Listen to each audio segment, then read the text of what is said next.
ಒಂದು ಸಾಮಾನ್ಯ ಗ್ಲಾಸ್ ಹಾಲು ಸರಿಯಾದ ರೀತಿಯಲ್ಲಿ ಸೇವಿಸಿದರೆ ಅದು ಕೇವಲ ಪಾನೀಯವಾಗಿರುವುದಿಲ್ಲ, ದೇಹವನ್ನು ಒಳಗಿನಿಂದ ಬಲಪಡಿಸುವ ಪ್ರಕೃತಿಯ ಅಮೃತವಾಗಬಹುದು ಎಂದು ಆಯುರ್ವೇದ ಹೇಳುತ್ತದೆ. ನಮಸ್ಕಾರ ಗೆಳೆಯರೇ, ನೀವು ಎಂದಾದರೂ ಯೋಚಿಸಿದ್ದೀರಾ, ಯಾಕೆ ಕೆಲವು ಜನರು ದಿನಪೂರ್ತಿ ಶಕ್ತಿಯಿಂದ ಇರುತ್ತಾರೆ, ಅವರ ಮೂಳೆಗಳು ಬಲವಾಗಿರುತ್ತದೆ, ನಿದ್ರೆ ಚೆನ್ನಾಗಿರುತ್ತದೆ ಮತ್ತು ಮನಸ್ಸು ಸದಾ ಚುರುಕಾಗಿರುತ್ತದೆ ಎಂದು? ಅದರ ಹಿಂದೆ ಅವರ ಆಹಾರ ಪದ್ಧತಿಯು ಒಂದು ದೊಡ್ಡ ಕಾರಣವಾಗಿರಬಹುದು. ಆಯುರ್ವೇದದಲ್ಲಿ ಹಾಲನ್ನು ಪೂರ್ಣ ಆಹಾರ ಮತ್ತು ಓಜಸ್ವರ್ಧಕ ಎಂದು ಕರೆಯಲಾಗಿದೆ. ಅಂದರೆ ಇದು ದೇಹದ ಜೀವಶಕ್ತಿ, ರೋಗ ನಿರೋಧಕ ಶಕ್ತಿ ಮತ್ತು ಒಳಗಿನ ಬಲವನ್ನು ಹೆಚ್ಚಿಸಲು ಸಹಾಯ ಮಾಡುತ್ತದೆ. ಆದರೆ ಇಲ್ಲಿ ಒಂದು ಮುಖ್ಯ ಸತ್ಯವಿದೆ. ಹಾಲಿನ ನಿಜವಾದ ಶಕ್ತಿ ಅದು ಯಾವ ವಸ್ತುಗಳ ಜೊತೆ ಸೇರಿ ಸೇವಿಸಲಾಗುತ್ತದೆ ಎಂಬುದರ ಮೇಲೆ ಅವಲಂಬಿತವಾಗಿರುತ್ತದೆ. ಸರಿಯಾದ ಸಂಯೋಜನೆಯೊಂದಿಗೆ ತೆಗೆದುಕೊಂಡ ಹಾಲು ದೇಹಕ್ಕೆ ಪೋಷಣೆ ನೀಡಬಹುದು, ಆದರೆ ತಪ್ಪು ಸಂಯೋಜನೆ ಕೆಲವರಿಗೆ ಜೀರ್ಣದ ಸಮಸ್ಯೆ ಅಥವಾ ಅಸ್ವಸ್ಥತೆಯನ್ನು ಉಂಟು ಮಾಡಬಹುದು. ಆದ್ದರಿಂದ ಇಂದಿನ ಈ ವಿಡಿಯೋದಲ್ಲಿ ಆಯುರ್ವೇದದಲ್ಲಿ ವಿಶೇಷವಾಗಿ ಹೇಳಲಾಗಿರುವ ಹಾಲಿನ ಜೊತೆ ಸೇವಿಸಬಹುದಾದ 9 ಶಕ್ತಿಶಾಲಿ ಸಂಯೋಜನೆಗಳ ಬಗ್ಗೆ ವಿವರವಾಗಿ ನೋಡೋಣ. ಮೊದಲನೆಯದು ಹಾಲು ಮತ್ತು ಬಾದಾಮಿ. ಇದು ಮೆದುಳು ಮತ್ತು ದೇಹದ ಶಕ್ತಿಗೆ ಅತ್ಯಂತ ಉಪಯುಕ್ತವಾದ ಸಂಯೋಜನೆ ಎಂದು ಪರಿಗಣಿಸಲಾಗುತ್ತದೆ. ಬಾದಾಮಿಯಲ್ಲಿರುವ ವಿಟಮಿನ್ ಇ, ಆರೋಗ್ಯಕರ ಕೊಬ್ಬುಗಳು ಮತ್ತು ಮೆಗ್ನೀಷಿಯಂ ಹಾಲಿನಲ್ಲಿರುವ ಕ್ಯಾಲ್ಸಿಯಂ ಮತ್ತು ಪ್ರೋಟೀನ್ ಜೊತೆ ಸೇರಿದಾಗ ದೇಹಕ್ಕೆ ಉತ್ತಮ ಪೋಷಣೆ ನೀಡುತ್ತದೆ. ರಾತ್ರಿ 5 ರಿಂದ 6 ಬಾದಾಮಿಗಳನ್ನು ನೆನೆಸಿ ಬೆಳಿಗ್ಗೆ ಅದರ ತೊಗಟೆ ತೆಗೆದು ಬೆಚ್ಚಗಿನ ಹಾಲಿನಲ್ಲಿ ಬ್ಲೆಂಡ್ ಮಾಡಿ ಕುಡಿಯಬೇಕು. ಇದು ಸ್ಮರಣಶಕ್ತಿ, ಏಕಾಗ್ರತೆ ಮತ್ತು ದೇಹದ ಶಕ್ತಿಯನ್ನು ಬೆಂಬಲಿಸಲು ಸಹಾಯ ಮಾಡಬಹುದು. ವಿಶೇಷವಾಗಿ ವಿದ್ಯಾರ್ಥಿಗಳು, ಕೆಲಸದ ಒತ್ತಡದಲ್ಲಿ ಇರುವವರು ಮತ್ತು ಹಿರಿಯರಿಗೆ ಇದು ಉಪಯುಕ್ತವಾಗಬಹುದು. ಇನ್ನು ಎರಡನೆಯದು ಹಾಲು ಮತ್ತು ಅರಶಿನ. ಇದನ್ನು ಹಲವರು ಗೋಲ್ಡನ್ ಮಿಲ್ಕ್ ಎಂದು ಕರೆಯುತ್ತಾರೆ. ಅರಶಿನದಲ್ಲಿರುವ ಕರ್ಕ್ಯೂಮಿನ್ ದೇಹದ ಉರಿಯನ್ನು ಕಡಿಮೆ ಮಾಡಲು ಮತ್ತು ರೋಗ ನಿರೋಧಕ ಶಕ್ತಿಯನ್ನು ಬೆಂಬಲಿಸಲು ಸಹಾಯ ಮಾಡಬಹುದು. 1 ಗ್ಲಾಸ್ ಬೆಚ್ಚಗಿನ ಹಾಲಿಗೆ ಅರ್ಧ ಚಮಚ ಅರಶಿನ ಮತ್ತು 1 ಚಿಟಿಕೆ ಕರಿಮೆಣಸು ಸೇರಿಸಿ ರಾತ್ರಿ ಮಲಗುವ ಮೊದಲು ಕುಡಿಯುವುದು ಉತ್ತಮ. ಕರಿಮೆಣಸು ಕರ್ಕ್ಯೂಮಿನ್ ಹೀರಿಕೆಯನ್ನು ಹೆಚ್ಚಿಸಲು ಸಹಾಯ ಮಾಡುತ್ತದೆ ಎಂದು ಹೇಳಲಾಗುತ್ತದೆ. ಇದು ಶೀತ, ಕೆಮ್ಮು ಅಥವಾ ದೇಹದ ದಣಿವು ಇದ್ದಾಗ ಕೆಲವರಿಗೆ ಆರಾಮ ನೀಡಬಹುದು. ಇನ್ನು ಮೂರನೆಯದು ಹಾಲು ಮತ್ತು ತುಪ್ಪ. ಹಾಲಿಗೆ ತುಪ್ಪ ಸೇರಿಸಿ ಕುಡಿಯುವುದು ಆಯುರ್ವೇದದಲ್ಲಿ ಬಹಳ ಪೌಷ್ಟಿಕ ಮತ್ತು ಶಕ್ತಿದಾಯಕ ಸಂಯೋಜನೆ ಎಂದು ಪರಿಗಣಿಸಲಾಗುತ್ತದೆ. ವಿಶೇಷವಾಗಿ ದೇಹದಲ್ಲಿ ದೌರ್ಬಲ್ಯ, ಒಣತನ, ಜೀರ್ಣ ಸಮಸ್ಯೆ ಅಥವಾ ನಿದ್ರೆಯ ಕೊರತೆ ಇರುವವರಿಗೆ ಇದು ಉಪಯುಕ್ತವಾಗಬಹುದು ಎಂದು ಹೇಳಲಾಗುತ್ತದೆ. ಬೆಚ್ಚಗಿನ ಹಾಲಿನಲ್ಲಿ ಸ್ವಲ್ಪ ಪ್ರಮಾಣದ ಶುದ್ಧ ದೇಶಿ ತುಪ್ಪ ಸೇರಿಸಿದಾಗ ಅದು ದೇಹಕ್ಕೆ ಒಳಗಿನಿಂದ ಪೋಷಣೆ ನೀಡಲು ಸಹಾಯ ಮಾಡಬಹುದು. ತುಪ್ಪದಲ್ಲಿರುವ ಆರೋಗ್ಯಕರ ಕೊಬ್ಬುಗಳು ಮತ್ತು ಹಾಲಿನಲ್ಲಿರುವ ಪ್ರೋಟೀನ್ ಹಾಗೂ ಕ್ಯಾಲ್ಸಿಯಂ ಸೇರಿ ದೇಹದ ಶಕ್ತಿಯನ್ನು ಬೆಂಬಲಿಸುತ್ತದೆ. ಹಾಲು ಮತ್ತು ತುಪ್ಪದ ಈ ಸಂಯೋಜನೆ ಜೀರ್ಣಕ್ರಿಯೆಯನ್ನು ಸುಧಾರಿಸಲು ಸಹಾಯ ಮಾಡಬಹುದು. ಕೆಲವರು ಇದನ್ನು ರಾತ್ರಿ ಮಲಗುವ ಮೊದಲು ಕುಡಿಯುವುದರಿಂದ ಮಲಬದ್ಧತೆ ಕಡಿಮೆಯಾಗುತ್ತದೆ ಮತ್ತು ಹೊಟ್ಟೆ ಹಗುರವಾಗುತ್ತದೆ ಎಂದು ಅನುಭವಿಸುತ್ತಾರೆ. ತುಪ್ಪ ದೇಹಕ್ಕೆ ಸಂವಹನದಂತೆ ಕೆಲಸ ಮಾಡಿ ಅಂತರಗಳನ್ನು ಮೃದುವಾಗಿಸಲು ಸಹಾಯ ಮಾಡುತ್ತದೆ ಎಂದು ಆಯುರ್ವೇದ ಹೇಳುತ್ತದೆ. ಜೊತೆಗೆ ಇದು ದೇಹದ ಒಣತನವನ್ನು ಕಡಿಮೆ ಮಾಡಿ ಚರ್ಮಕ್ಕೆ ಹೊಳಪು ತರಲು ಸಹ ಉಪಯುಕ್ತವಾಗಬಹುದು. ಇನ್ನೊಂದು ಪ್ರಮುಖ ಪ್ರಯೋಜನ ಎಂದರೆ ಉತ್ತಮ ನಿದ್ರೆ. ಬೆಚ್ಚಗಿನ ಹಾಲು ಮತ್ತು ತುಪ್ಪದ ಸಂಯೋಜನೆ ದೇಹ ಮತ್ತು ಮನಸ್ಸಿಗೆ ಶಾಂತಿಯನ್ನು ನೀಡಲು ಸಹಾಯ ಮಾಡಬಹುದು. ದಿನಪೂರ್ತಿ ಒತ್ತಡ ಹಾಗೂ ಮಾನಸಿಕ ದಣಿವು ಇರುವವರು ಇದನ್ನು ಸೇವಿಸಿದರೆ ಕೆಲವರಿಗೆ ವಿಶ್ರಾಂತಿ ಅನುಭವವಾಗಬಹುದು. ಕೆಲವರು ಇದನ್ನು ಮೆದುಳಿನ ಆರೋಗ್ಯ ಮತ್ತು ಸ್ಮರಣ ಶಕ್ತಿಗೆ ಸಹ ಬೆಂಬಲ ನೀಡುತ್ತದೆ ಎಂದು ನಂಬುತ್ತಾರೆ. ಮೂಳೆಗಳು ಮತ್ತು ಸಂಧಿಗಳ ಆರೋಗ್ಯಕ್ಕೂ ಇದು ಸಹಾಯಕವಾಗಬಹುದು.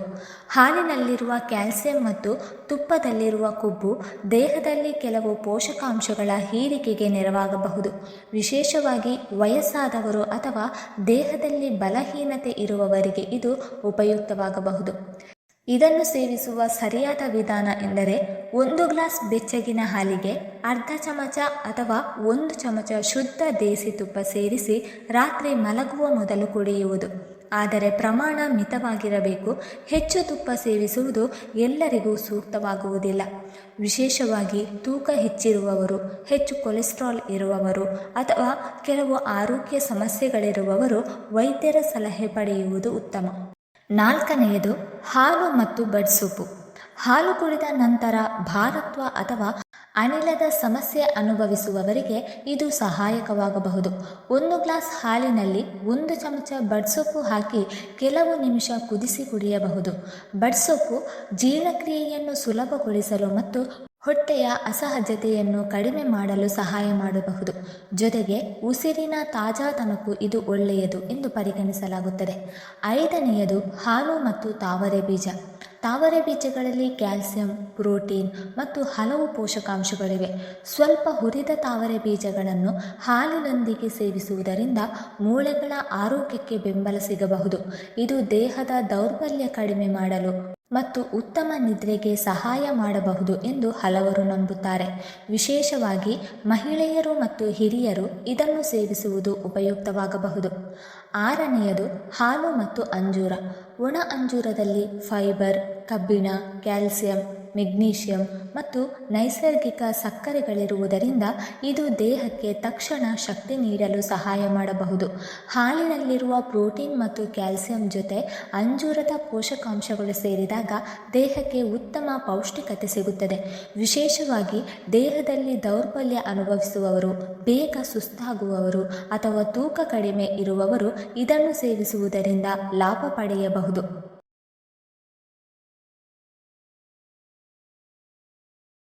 ಅಂಜೂರದಲ್ಲಿರುವ ಹೆಚ್ಚಿನ ಫೈಬರ್ ಜೀರ್ಣಕ್ರಿಯೆಯನ್ನು ಸುಧಾರಿಸಲು ಸಹಾಯ ಮಾಡುತ್ತದೆ. ಮಲಬದ್ಧತೆ ಸಮಸ್ಯೆ ಇರುವವರಿಗೆ ಹಾಲಿನ ಜೊತೆ ನೆನೆಸಿದ ಅಂಜೂರ ಸೇವಿಸುವುದು ಹೊಟ್ಟೆಯನ್ನು ಸುಲಭವಾಗಿ ಕ್ಲೀನ್ ಆಗಲು ಸಹಾಯ ಮಾಡಬಹುದು. ಜೊತೆಗೆ ಅಂಜೂರದಲ್ಲಿ ಇರುವ ಕಬ್ಬಿಣ ಹಿಮೋಗ್ಲೋಬಿನ್ ಮಟ್ಟವನ್ನು ಬೆಂಬಲಿಸಲು ಸಹಾಯ ಮಾಡಬಹುದು. ಆದ್ದರಿಂದ ರಕ್ತಹೀನತೆ ಅಥವಾ ಶಕ್ತಿಯ ಕೊರತೆ ಇರುವವರಿಗೆ ಇದು ಉಪಯುಕ್ತವಾಗಬಹುದು. ಇದಲ್ಲದೆ ಅಂಜೂರ ಮತ್ತು ಹಾಲಿನ ಸಂಯೋಜನೆ ಮೂಳೆಗಳ ಆರೋಗ್ಯಕ್ಕೂ ಒಳ್ಳೆಯದು ಎಂದು ಪರಿಗಣಿಸಲಾಗುತ್ತದೆ. ಏಕೆಂದರೆ ಎರಡರಲ್ಲಿಯೂ ಕ್ಯಾಲ್ಸಿಯಂ ಮತ್ತು ಖನಿಜಾಂಶಗಳಿವೆ.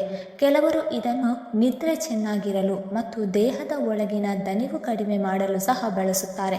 ವಿಶೇಷವಾಗಿ ರಾತ್ರಿ ಮಲಗುವ ಮೊದಲು ಬೆಚ್ಚಗಿನ ಹಾಲಿನಲ್ಲಿ 2 ಅಥವಾ 3 ಒಣ ಅಂಜೂರಗಳನ್ನು ನೆನೆಸಿ ಅಥವಾ ಸ್ವಲ್ಪ ಕುದಿಸಿ ಸೇವಿಸಿದರೆ ದೇಹಕ್ಕೆ ಆರಾಮದ ಅನುಭವ ಕೊಡಬಹುದು. ಆದರೆ ಮಧುಮೇಹ ಇರುವವರು ಅಥವಾ ಸಕ್ಕರೆ ನಿಯಂತ್ರಣ ನೋಡಿಕೊಳ್ಳಬೇಕಾದವರು ಅಂಜೂರವನ್ನು ಮಿತವಾಗಿ ಸೇವಿಸುವುದು ಉತ್ತಮ. ಏಕೆಂದರೆ ಇದರಲ್ಲಿ ನೈಸರ್ಗಿಕ ಸಕ್ಕರೆಯ ಪ್ರಮಾಣ ಇರುತ್ತದೆ. ಯಾವುದೇ ಆರೋಗ್ಯ ಸಮಸ್ಯೆ ಇದ್ದರೆ ವೈದ್ಯರ ಸಲಹೆ ಪಡೆಯುವುದು ಉತ್ತಮ. 7ನೇಯದು ಹಾಲು ಮತ್ತು ಜೇನುತುಪ್ಪ. ಹಾಲಿಗೆ ಜೇನುತುಪ್ಪ ಸೇರಿಸಿ ಕುಡಿಯುವುದು ಆಯುರ್ವೇದದಲ್ಲಿ ಬಹಳ ಜನಪ್ರಿಯವಾದ ಸಂಯೋಜನೆಗಳಲ್ಲಿ ಒಂದಾಗಿದೆ. ಸರಿಯಾದ ರೀತಿಯಲ್ಲಿ ಸೇವಿಸಿದರೆ ಇದು ದೇಹಕ್ಕೆ ಪೋಷಣೆ ನೀಡಲು, ಗಂಟಲಿಗೆ ಆರಾಮ ಕೊಡಲು ಮತ್ತು ಮನಸ್ಸಿಗೆ ಶಾಂತಿ ನೀಡಲು ಸಹಾಯ ಮಾಡುತ್ತದೆ. ವಿಶೇಷವಾಗಿ ರಾತ್ರಿ ಮಲಗುವ ಮೊದಲು ಸ್ವಲ್ಪ ಬೆಚ್ಚಗಿನ ಹಾಲಿಗೆ 1 ಚಮಚ ಶುದ್ಧ ಜೇನುತುಪ್ಪ ಸೇರಿಸಿ ಕುಡಿಯುವುದು ದೇಹಕ್ಕೆ ವಿಶ್ರಾಂತಿ ಸಿಗಬಹುದು ಮತ್ತು ಕೆಲವರಿಗೆ ಉತ್ತಮ ನಿದ್ರೆಗೆ ಸಹಾಯಕವಾಗಬಹುದು. ಜೇನುತುಪ್ಪದಲ್ಲಿರುವ ನೈಸರ್ಗಿಕ ಬ್ಯಾಕ್ಟೀರಿಯಾ ವಿರೋಧಿ ಗುಣಗಳು ಗಂಟಲು ನೋವು, ಒಣಕೆಮ್ಮು ಅಥವಾ ಶೀತದ ಸಮಯದಲ್ಲಿ ಆರಾಮ ನೀಡಬಹುದು. ಹಾಲಿನಲ್ಲಿರುವ ಪ್ರೋಟೀನ್ ಮತ್ತು ಕ್ಯಾಲ್ಸಿಯಂ ದೇಹಕ್ಕೆ ಪೋಷಣೆ ನೀಡುವಾಗ ಜೇನುತುಪ್ಪ ತಕ್ಷಣದ ಶಕ್ತಿಯನ್ನು ನೀಡುವ ನೈಸರ್ಗಿಕ ಸಿಹಿಯಾಗಿರುತ್ತದೆ. ಆಯುರ್ವೇದದ ಪ್ರಕಾರ ಈ ಸಂಯೋಜನೆ ದೇಹದ ದೌರ್ಬಲ್ಯ ಕಡಿಮೆ ಮಾಡಲು, ರೋಗ ನಿರೋಧಕ ಶಕ್ತಿಯನ್ನು ಬೆಂಬಲಿಸಲು ಮತ್ತು ದೇಹವನ್ನು ಒಳಗಿನಿಂದ ಸಮತೋಲನದಲ್ಲಿ ಇಡಲು ಸಹಾಯಕವಾಗಬಹುದು ಎಂದು ಹೇಳಲಾಗುತ್ತದೆ. ಕೆಲವು ಜನರು ಇದನ್ನು ಮಾನಸಿಕ ಒತ್ತಡ ಕಡಿಮೆ ಮಾಡಲು ಮತ್ತು ದೇಹಕ್ಕೆ ಶಾಂತ ಅನುಭವ ನೀಡಲು ಸಹ ಬಳಸುತ್ತಾರೆ. ಮಕ್ಕಳಿಂದ ಹಿಡಿದು ಹಿರಿಯರ ತನಕ ಅನೇಕರು ಈ ಪಾನೀಯವನ್ನು ಇಷ್ಟಪಡುತ್ತಾರೆ, ಏಕೆಂದರೆ ಇದು ರುಚಿಕರವೂ ಆಗಿದೆ ಮತ್ತು ಸುಲಭವಾಗಿ ತಯಾರಿಸಬಹುದಾದ ಮನೆಮದ್ದುಗಳಲ್ಲಿ ಒಂದು. ಆದರೆ ಇಲ್ಲಿ ಒಂದು ಮುಖ್ಯ ಎಚ್ಚರಿಕೆ ಇದೆ. ಹಾಲು ತುಂಬ ಬಿಸಿಯಾಗಿರಬಾರದು. ತುಂಬ ಕುದಿಯುತ್ತಿರುವ ಹಾಲಿಗೆ ಜೇನುತುಪ್ಪ ಸೇರಿಸುವುದನ್ನು ಆಯುರ್ವೇದದಲ್ಲಿ ಶಿಫಾರಸು ಮಾಡುವುದಿಲ್ಲ. ಹಾಲು ಸ್ವಲ್ಪ ಬೆಚ್ಚಗಾದ ನಂತರವೇ ಜೇನುತುಪ್ಪ ಸೇರಿಸಬೇಕು. ಜೊತೆಗೆ ಮಧುಮೇಹ ಇರುವವರು ಅಥವಾ ಜೇನುತುಪ್ಪಕ್ಕೆ ಅಲರ್ಜಿ ಇರುವವರು ವೈದ್ಯರ ಸಲಹೆ ಪಡೆದು ಸೇವಿಸುವುದು ಉತ್ತಮ. ಸರಿಯಾದ ಪ್ರಮಾಣದಲ್ಲಿ ಮತ್ತು ಸರಿಯಾದ ಸಮಯದಲ್ಲಿ ಸೇವಿಸಿದರೆ ಹಾಲು ಮತ್ತು ಜೇನುತುಪ್ಪದ ಈ ಸರಳ ಸಂಯೋಜನೆ ದೇಹಕ್ಕೆ ಆರಾಮ ಮತ್ತು ಪೋಷಣೆ ನೀಡುವ ಉತ್ತಮ ಪಾನೀಯವಾಗಬಹುದು. 8ನೆಯದು ಹಾಲು ಮತ್ತು ದಾಲ್ಚೀನಿ. ದಾಲ್ಚೀನಿ ದೇಹದ ಮೆಟಬಾಲಿಸಮ್ ಬೆಂಬಲಿಸಲು ಮತ್ತು ರಕ್ತದಲ್ಲಿನ ಸಕ್ಕರೆಯ ನಿಯಂತ್ರಣಕ್ಕೆ ಸಹಾಯ ಮಾಡಬಹುದು ಎಂದು ಕೆಲವು ಅಧ್ಯಯನಗಳು ಸೂಚಿಸುತ್ತದೆ. ಬೆಚ್ಚಗಿನ ಹಾಲಿಗೆ 1 ಚಿಟಿಕೆ ದಾಲ್ಚೀನಿ ಪುಡಿ ಸೇರಿಸಿ ರಾತ್ರಿ ಕುಡಿಯಬಹುದು. ಇದು ದೇಹಕ್ಕೆ ವಿಶ್ರಾಂತಿ ನೀಡಲು ಮತ್ತು ಉತ್ತಮ ನಿದ್ರೆಗೆ ಸಹಾಯ ಮಾಡಬಹುದು. 9ನೆಯದು ಹಾಲು ಮತ್ತು ಖರ್ಜೂರ. ಖರ್ಜೂರದಲ್ಲಿ ಕಬ್ಬಿಣ, ನೈಸರ್ಗಿಕ ಸಕ್ಕರೆ ಮತ್ತು ಹಲವು ಖನಿಜಾಂಶಗಳಿವೆ. 3 ಅಥವಾ 4 ಖರ್ಜೂರಗಳನ್ನು ಹಾಲಿನಲ್ಲಿ ಕುದಿಸಿ ಸೇವಿಸುವುದರಿಂದ ದೇಹಕ್ಕೆ ತಕ್ಷಣ ಶಕ್ತಿ ದೊರೆಯಬಹುದು. ಇದು ದೇಹದ ದೌರ್ಬಲ್ಯ ಕಡಿಮೆ ಮಾಡಲು ಮತ್ತು ಹಿಮೋಗ್ಲೋಬಿನ್ ಮಟ್ಟ ಬೆಂಬಲಿಸಲು ಸಹಾಯ ಮಾಡಬಹುದು. ವಿಶೇಷವಾಗಿ ರಕ್ತಹೀನತೆ ಇರುವವರಿಗೆ ಇದು ಉಪಯುಕ್ತವಾಗಬಹುದು. ಆದರೆ ಗೆಳೆಯರೇ, ಹಾಲು ಸೇವಿಸುವಾಗ ಕೆಲವು ಮುಖ್ಯ ವಿಷಯಗಳನ್ನು ಗಮನದಲ್ಲಿ ಇಡಬೇಕು. ಹಾಲು ತುಂಬ ಬಿಸಿ ಅಥವಾ ತುಂಬ ತಣ್ಣಗಾಗಿರಬಾರದು. ಸ್ವಲ್ಪ ಬೆಚ್ಚಗೆ ಕುಡಿಯುವುದು ಉತ್ತಮ.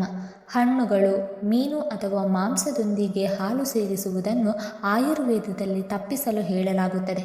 ಜೊತೆಗೆ ಪ್ರತಿಯೊಬ್ಬರ ದೇಹದ ಸ್ವಭಾವ ಬೇರೆ ಬೇರೆ ಆಗಿರುವುದರಿಂದ ಎಲ್ಲ ಸಂಯೋಜನೆಗಳು ಎಲ್ಲರಿಗೂ ಒಂದೇ ರೀತಿಯಲ್ಲಿ ಹೊಂದಿಕೆಯಾಗುವುದಿಲ್ಲ. ಯಾರಾದರೂ ಅಲರ್ಜಿ, ಮಧುಮೇಹ ಅಥವಾ ಆರೋಗ್ಯ ಸಮಸ್ಯೆ ಇದ್ದರೆ ವೈದ್ಯರ ಸಲಹೆ ಪಡೆಯುವುದು ಉತ್ತಮ.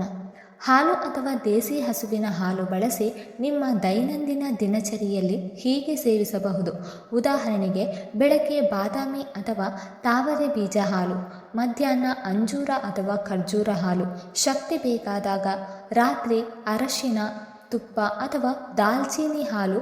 ನಿದ್ರೆಗೆ ಈ ಸಂಯೋಜನೆಗಳನ್ನು ನಿಯಮಿತವಾಗಿ 21 ದಿನಗಳ ಕಾಲ ಪ್ರಯತ್ನಿಸಿ. ನೀವು ಸ್ವತಃ ಬದಲಾವಣೆಯನ್ನು ಅನುಭವಿಸುತ್ತೀರಿ. ಆರೋಗ್ಯ ಎಂದರೆ ಕೇವಲ ಔಷಧಿಗಳಲ್ಲ.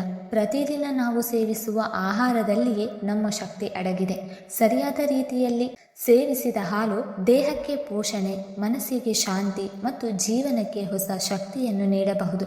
ನೀವು ಈ ಸಂಯೋಜನೆಗಳಲ್ಲಿ ಯಾವುದನ್ನು ಮೊದಲು ಪ್ರಯತ್ನಿಸಲು ಇಷ್ಟಪಡುತ್ತೀರಿ ಎಂಬುದನ್ನು ಕಮೆಂಟ್ನಲ್ಲಿ ತಿಳಿಸಿ. ಈ ಮಾಹಿತಿ ನಿಮಗೆ ಉಪಯುಕ್ತವಾಗಿದ್ದರೆ ಈ ವಿಡಿಯೋವನ್ನು ಲೈಕ್ ಮಾಡಿ, ನಿಮ್ಮ ಸ್ನೇಹಿತರೊಂದಿಗೆ ಶೇರ್ ಮಾಡಿ ಮತ್ತು ನಮ್ಮ ಚಾನಲನ್ನು ಸಬ್ಸ್ಕ್ರೈಬ್ ಮಾಡುವುದನ್ನು ಮರೆಯಬೇಡಿ. ಧನ್ಯವಾದಗಳು.